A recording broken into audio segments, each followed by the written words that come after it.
উফ ভাই, মনে পড়ে গেল রে স্কুল জীবনের কথা। প্রাইমারি স্কুলে আমিও অনেক দুষ্ট ছিলাম। এরকম স্কুলের পরে ক্লাস শেষ হলে এরকম বন্ধু বান্ধব মিলে মজা করতে করতে বাসা যাইতাম।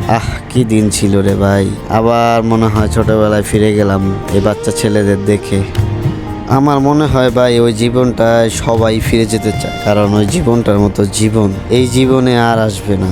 এই যে একটা মুহূর্ত, এই যে একটা আনন্দ, এই যে একটা মানে ইনোসেন্ট যে একটা জীবন, এই জীবনটা সবাই চায় যে যদি আমাদের লাইফে টাইম মেশিন জাতীয় কিছু থাকতো তাহলে আমরা অবশ্যই এই জীবনে ফিরে যেতাম। যে জীবনে গেলে কোনো ধরনের কোনো চিন্তা থাকে না, ভবিষ্যৎ নিয়ে ভাবতে হয় না, কি করব জীবনে এটা নিয়ে ভাবতে হয় না, সফলতা কি জিনিস এটা জানতামই না।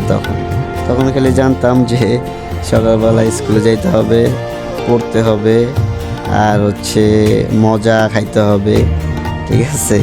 এগুলাই মনে করেন সবসময় এগুলা নিয়ে করে যেতাম। খেলাধুলা, মাঠে খেলতে যাইতে হবে, লাটিম খেলা, মার্বেল খেলা, এইসব নিয়েই ব্যস্ত জীবন তখন। আর এরকম এখন যেমন একটা ডিপ্রেশন বা সফলতার চিন্তায় ঘুম আসে না, সেটা হতো না। আরে ভাই, অনেক মিস করি এখন।